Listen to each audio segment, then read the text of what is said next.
اللہ سبحانہ و تعالی مشرکین کے بارے میں فرماتا ہے کہ وہ عام حالات میں غیر اللہ کو پکار کر شرک کیا کرتے تھے، لیکن جب کشتی میں سوار سمندری طوفان میں پھنستے تھے تو خالص اللہ تعالیٰ کو براہ راست مدد کے لیے پکارتے تھے۔ مگر ہمارے دور کے کلمہ پڑھ کر مسلمانوں کے علماء بلکہ ولی اللہ تک کہلانے والوں کا حال دیکھیں۔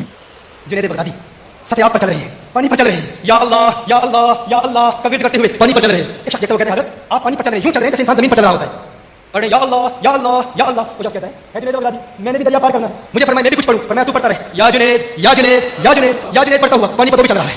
اب اچانک من شر الوسواس الخناس، ایک خناسی وسوسے والا آیا، فقط توحید والا شیطان آیا۔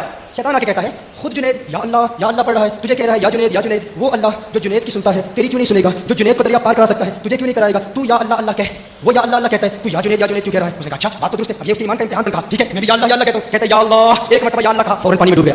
کیا آپ جانتے ہیں کہ مشرکین مکہ اللہ تعالیٰ کو خالق اور رب مانتے تھے اور کہتے تھے ہم ان اولیاء کو محض وسیلہ سمجھ کے پکارتے ہیں، اور جن کی وہ عبادت کرتے تھے وہ صرف بت نہیں تھے بلکہ انبیاء اور صالحین بھی تھے؟